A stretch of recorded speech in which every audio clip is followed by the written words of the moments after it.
आप सभी का खैर मकदम है आपके अपने ऑफिशियल यूट्यूब चैनल चौका इंडस्ट्रियल एकेडमी में एक बार फिर से। और आज आप लोगों के लिए बहुत ही अहम और बहुत ही इम्पोर्टेंट वीडियो मैं लेके हाजिर हुआ हूँ। इससे पहले वाले वीडियो में मैंने आपको बताया था कि DTSB TGT उर्दू मेल और फीमेल में जो है वो बेस्ट बुक कौन सी है जिसमें आपको MCQ और PYQ जो है वो आप लोग अटेंड कर सकते हैं। काफी बच्चों ने उसे किताब को ऑर्डर भी किया है जिसका नाम है इम्कान सवालात। उसी किताब से जो है वो पढ़ के जो पोस्ट कोड 809/24 की प्रोसेस चल रही है वैकेंसी को फुल करने की, उसी को पढ़ के जो काफी सारे बच्चों ने जो है वो कामयाबी हासिल की है। अगर आप भी कामयाबी हासिल करना चाहते हैं तो वो बुक आप लोग परचेज कर सकते हैं। ऑल इंडिया आपको जो है वो डिलीवर कर दी जाएगी। उसके लिए आपको सिर्फ एक नंबर है 9045220432, इस पर अपना एड्रेस भेज देना है, आपको जो है वो बाय पोस्ट कर दी जाएगी। तो उसी वीडियो के बाद काफी बच्चों के कमेंट्स आ रहे थे, सर हमें जो सिलेबस है वो हमें जो है वो बता दीजिए कि सिलेबस के अकॉर्डिंग हम कैसे पढ़ेंगे, क्योंकि जो सबसे पहला स्टेप होता है वो होता है फॉर्म भरने का, जो आप लोगों ने बखूबी भर दिया होगा क्योंकि उसका जो प्रोसेस है वो जो है वो चल रहा है फॉर्म भरने का। अब उसके बाद जो दूसरा स्टेप आता है वो आता है हमारे पास सिलेबस का, क्योंकि उसी के बाद हम लोगों को जो है वो पढ़ने के लिए इंतखाब और बुक्स और इसके अलावा जो है मवाद जो है वो इकट्ठा करना है। तो चलिए फिर देखते हैं। ये ऑफिशियल वेबसाइट पे DTSB TGT उर्दू की वेबसाइट जो है उसी पर अवेलेबल है। हालांकि ये सिलेबस जो है वो TGT में भी आता है, NVS में भी आता है और EMRS में भी आता है। तो दोनों का जो है तीनों का जो उन्होंने जो क्या बना के दिया है ये कॉम्बिनेशन में दिया गया है। तो आइए पिछले पेपर में भी जो सवाल आए थे वो इन्हीं सिलेबस के अकॉर्डिंग आए थे। इसमें जो है वो 3 सेक्शन है। हम लोग अलग अलग सेक्शन का और अलग अलग पैटर्न का जो है वो इस्तेमाल करके जो है इसको समझने की कोशिश करेंगे। तो चलिए फिर देखते हैं। ऊपर लिखा हुआ है TGT उर्दू की सीधी भर्ती के लिए मौजूदा सिलेबस का खाका। ये ऑफिशियल वेबसाइट पे है तो इसलिए इसकी टाइपिंग में, इसकी तहरीर में या इसके रस्म खत में आपको जो है वो थोड़ा बहुत फर्क दिख सकता है। इसमें जो थोड़ी सी गलतियां जो है वो दिख सकती हैं, तो उसको जो है वो आप लोग दरकिनार करते हुए उसी को जो है मद्देनजर रखते हुए आप लोग जो अपनी सलाहियत के हिसाब से जो है वो उस चीज को जो है वो थोड़ा सा क्या कर सकते हैं, अपडेट कर सकते हैं। तो आइए तो पहला हिस्सा जो है हमारा, जिसे हम लोग कहते हैं सेक्शन ए यानी कि प्रोस हिस्सा अव्वल यानी कि नस्ल। आपको मालूम होगा कि उर्दू जो है वो 2 हिस्सों में तकसीम होती है। पहला हिस्सा नस्ल में और दूसरा जो है वो शायरी में आता है। तो इसमें जो दिया गया है पहला वो दिया गया है आपका नस्ल में। और नस्ल में जो सबसे पहला टॉपिक आता है वो आता है उर्दू जबान का आगाज और इर्तिका। उर्दू जबान कैसे पैदा हुई, कहाँ पैदा हुई, कब पैदा हुई, कौन कौन से नजरियात हैं, कितने इदवार हैं, कदीम हिंद आरियाई, अहद वस्ता, जदीद हिंद आरियाई। इसके अलावा जो है प्राकृत कौन सी है, अब्रस कौन सी है, शूर सैनी कौन सी है, शूर सैनी अब्रस कौन सी है, जदीद बोली कौन सी है, मगरिबी बोली कौन सी है। यानी कि पूरा जो है वो टॉपिक आपका पहले में आ जाएगा उर्दू जबान का आगाज और इर्तिका। लिसानी एतबार से जो है वो कौन कौन से इदवार में क्या क्या खुसूसियत है वो सारी आपको पढ़नी पड़ेगी। इसके अलावा जो मुहक्किक हैं उन्होंने क्या क्या नजरिए पेश किए हैं, उनकी किताब कौन सी है, कब शाये हुई। फॉर एग्जाम्पल यानी कि मिसाल के तौर पे हम लोगों को मालूम है कि मुकदमा तारीख ज़बान उर्दू जो सबसे अच्छी किताब मानी जाती है मसूद हुसैन खां की 1948 में जो है वो शाये हुई। इसी के अलावा पंजाब में उर्दू है। इसी के अलावा जो है वो आगे हयाता बहुत सारी किताबें हैं जिनमें आपको उर्दू जबान का अदब और आगाज और इर्तिका पढ़ना है। इसके बाद नस्र में जो है वो सबसे कदीम सिंध मानी जाती है, हमारी दास्तान मानी जाती है। तो यहाँ पर देख सकते हैं हिंदी में भी है और माफ कीजिएगा इंग्लिश में और उर्दू में जो है वो दोनों में आपको जो है वो सिलेबस दिया गया है। उर्दू में दास्तान निगारी का आगाज और इर्तिका। आपको मालूम है कि उर्दू दास्तान का जो आगाज है वो 17वीं सदी में होता है, जब सबसे पहली दास्तान मुल्ला असदुल्लाह वजी लिखते हैं जिसका नाम है सबरस, जो दक्कन में लिखी जाती है यानी कि गोलकुंडा में। तो गोलकुंडा जो है वो एक खानदान था, एक रियासत थी कुतुब शाही खानदान के नाम से, जिसको औरंगजेब रहमतुल्लाह अलैह ने 1686 या 1687 में जो है वो मुगलिया सल्तनत में मिला लिया था। तो वहां पर वो तारीख का भी आपको जो वो सारी चीजें याद हो जाएंगी, क्योंकि तारीख भी आपको पढ़नी है। तारीख से मुराद है हमारा हिस्ट्री।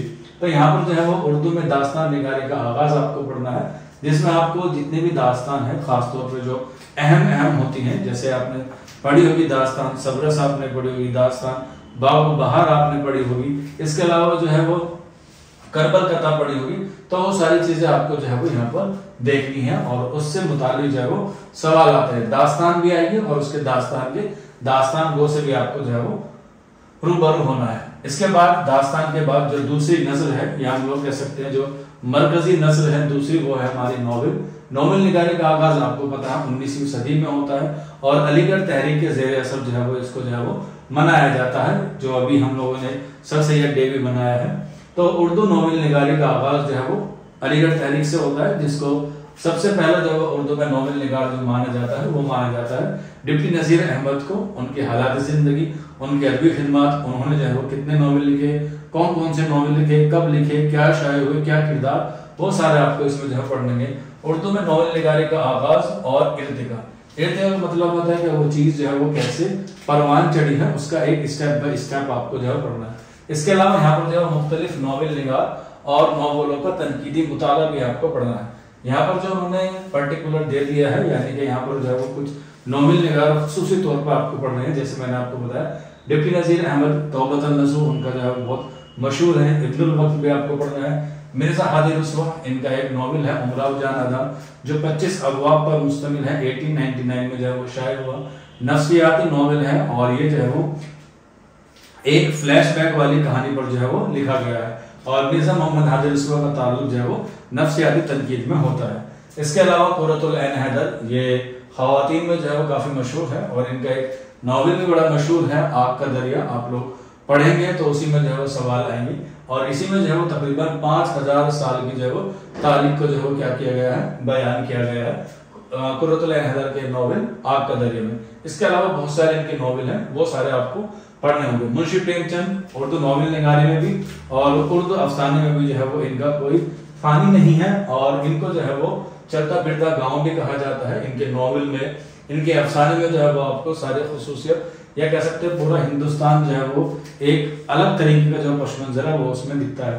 खासतौर पर इनका जो शाहकार नॉवेल है मुंशी प्रेमचंद का, आपको मालूम होगा गोदान, गो का मतलब होता है गाय और दान का मतलब होता है दान देना। ये हिंदू मजहब में जो है वो एक रिवाज है उनका कि जब कोई इनके यहाँ पे इंतकाल फरमा जाता है तो उसके लिए जो है वो गोदान दिया जाता है। बहुत ही लाजवाब और बहुत ही शानदार नॉवेल है मुंशी प्रेमचंद का। हालांकि बहुत सारे नॉवेल हैं लेकिन यही जो है वो इनका सबसे मशहूर माना जाता है, गोदान। इसके बाद जिलाने बानो और इसमें चुगताई है नॉवेल निगारी में। नॉवेल के बाद हमारे पास जो दूसरी नई सिंफ आती है नस्ल में ही, वो आती है अफसाना।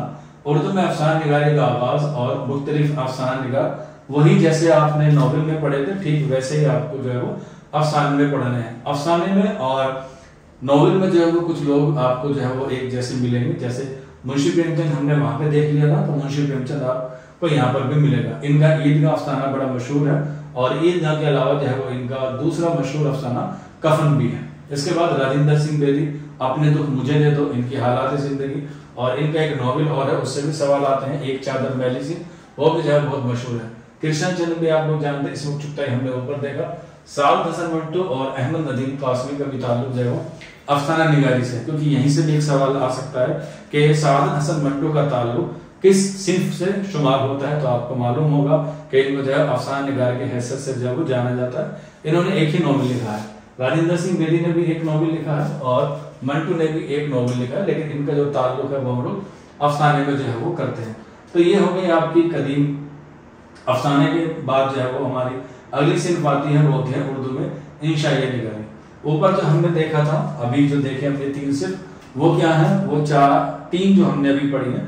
चौथी ड्रामा निगारी है, इनको हम लोग अफसानवी नस्ल कहते हैं। ये 4 जो है वो मरकजी अफसानवी नस्ल है, जिसमें दास्तान सबसे पहले, नॉवेल, अफसाना और फिर ड्रामा। तो यहाँ पर ड्रामा भी है और यहाँ पर जो है 5 नंबर पर इंशाइया भी है। तो इंशाइया में देख लेते हैं मोहम्मद हुसैन आजाद, पितरश बुखारी, खालिद हसन निजामी, बलराज मीना, रशीद अहमद, कन्हैया लाल कपूर और देवेंद्र सत्यार्थी को आपको जो है वो पढ़ना है। देवेंद्र सत्यार्थी और बलराज मीना से पिछली बार जो काफी सवाल बने थे, तो इसलिए आप लोग जो है वो इनको अच्छे से पढ़ लीजिएगा। इसके बाद उर्दू में ड्रामा निगारी की रिवायत और मुख्तलिफ ड्रामा निगार है। आल हसन काश्मीरी, जिनको उर्दू ड्रामे का शेक्सपियर कहा जाता है। इसके अलावा मोहम्मद मुजीब का भी एक ड्रामा काफी मशहूर है कि आओ ड्रामा सीखे, एनसीईआरटी में। इसके अलावा इम्तियाज अली ताज और अमानत लखनवी, ये चारों आपको जो है वो ड्रामा निगारी में जो है वो पढ़ रहे हैं। ड्रामा निगारी के बाद गैर अफसानवी नस्ल में जो है हमारे पास आता है, वो आता है उर्दू में खाका निगारी। तो खाका निगारी में एक ही है मौलवी अब्दुल हक। हालांकि इसके आगाज के हवाले से भी आपको पढ़ना होगा। जैसे मिर्जा फरहतुल्लाह बेग, इनको जो है वो उर्दू का पहला खाका निगार माना जाता है। इसके अलावा कुछ अहम खाके निगार भी आपको पढ़ने होंगे, जैसे मंटू का गंज फरिश्ते आता है, रशीद अहमद सिद्दीकी का गंज है गिरे माए भी आता है। जो अहम है उनको जो है वो आपको पढ़ना होगा उर्दू में खाका निगारी के हवाले से। खाका निगारी के बाद गैर अफसाने की नस्ल में आ जाता है आपका उर्दू में रबोताज निगारी की अहमियत, जिसका बानी जो है वो कृष्ण चंद्र को माना जाता है। 1945 में पहला रबोताज लिखा गया तरक्की पसंद तहरीक के जेर असर, जिसका नाम था पौधे, और उसमें जो है वो तरक्की पसंद तहरीक की 10 साल की जितने भी काम किए थे उसका जो है वो एक रिपोर्ट पेश की गई, इसीलिए उसे हम लोग क्या मानते हैं, रबोताज कहते हैं। आगे में बढ़ते हैं उर्दू में मजमून निगारी, ये सर सैयद अहमद खान के हवाले से आपको पढ़ने हैं। मजमून इंशाइयत जो है वो एक ही चीज मानी जाती है।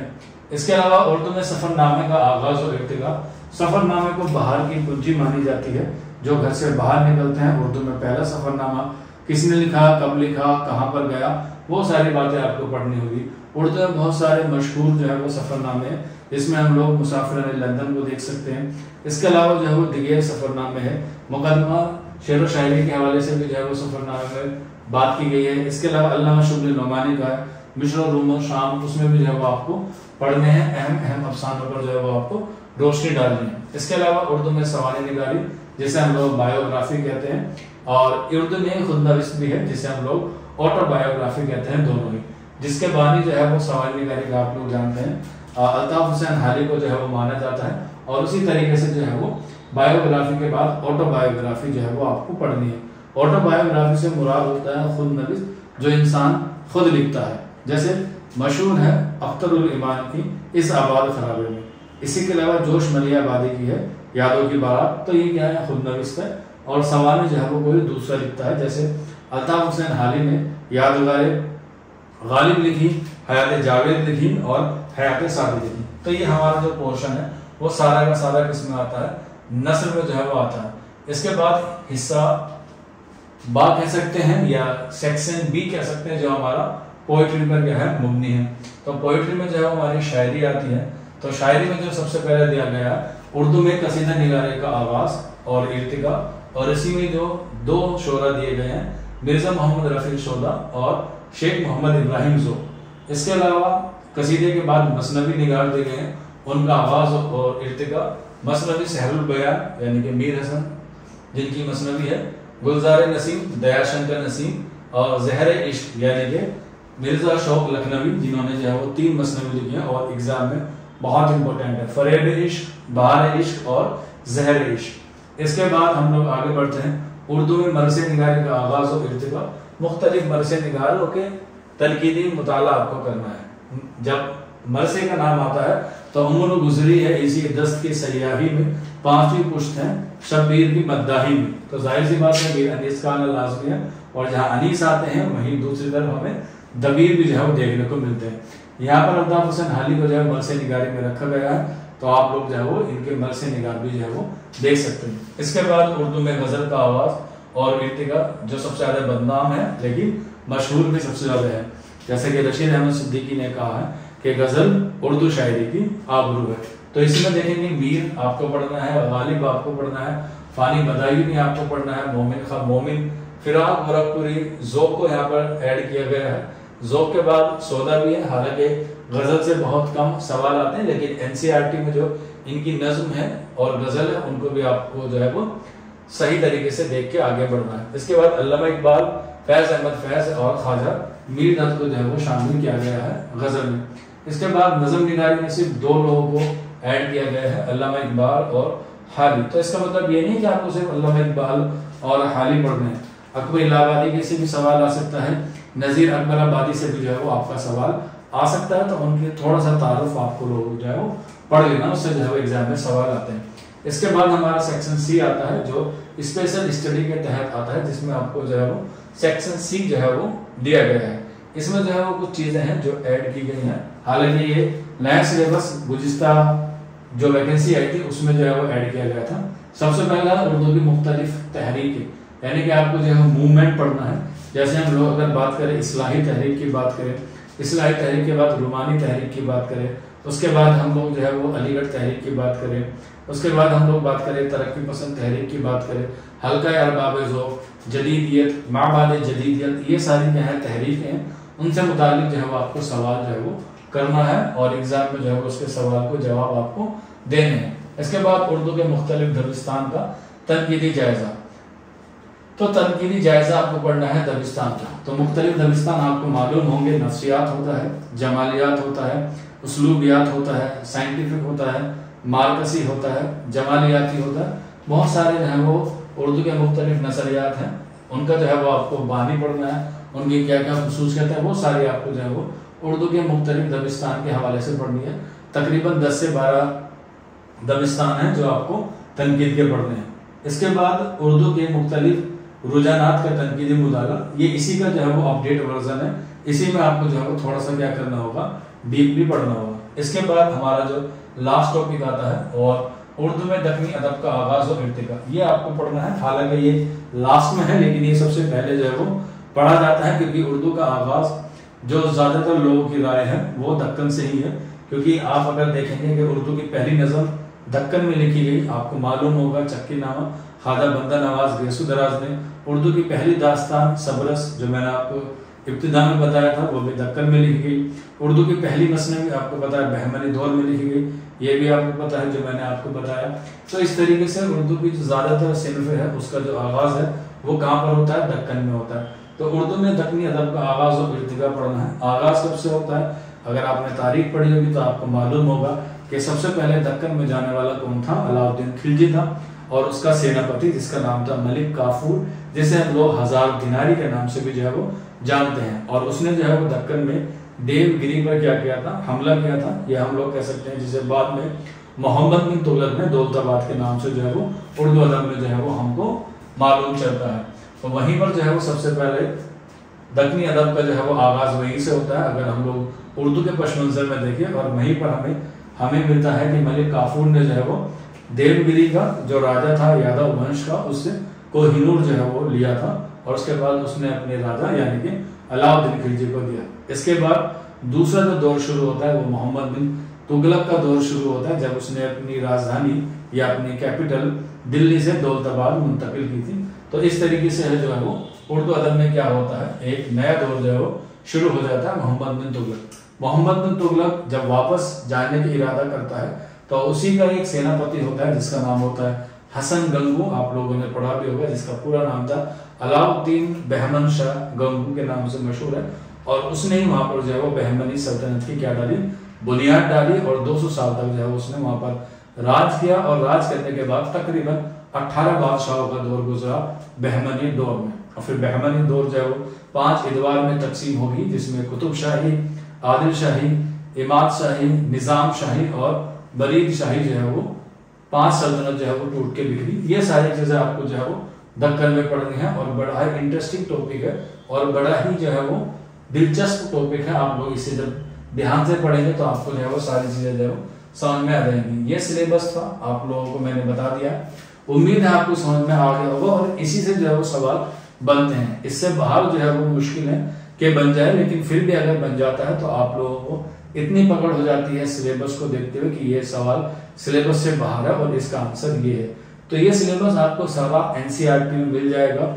और एनसीईआरटी क्योंकि छोटी किताब होती है तो उसमें तो ज्यादा डीपली नहीं दिया हुआ होता है, इसीलिए उसके लिए डीपली पढ़ने के लिए आपको जो है थोड़ी सी एडवांस किताबें जो है वो आपको पढ़नी पड़ेगी। आप चाहें तो सेल्फ स्टडी भी कर सकते हैं, आप लोग चाहें तो किसी कोचिंग या किसी इंस्टीट्यूट में भी अपने आप को इनरोल कर सकते हैं।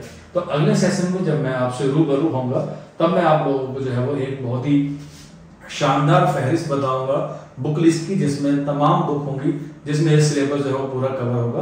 प्रैक्टिस सेट के लिए मैंने आपको बता दिया इम्कान सवाल आप उसे खरीद सकते हैं। हमारा व्हाट्सएप नंबर मैं एक बार फिर से रिपीट कर देता हूँ 9045220432, ये हमारा व्हाट्सएप नंबर है। आप इस पर जो है वो राब्ता करके वो बुक को परचेज कर सकते हैं। आज के सेशन में इतना ही, मिलते हैं आप लोगों से जल्द ही नेक्स्ट वीडियो में। शुक्रिया।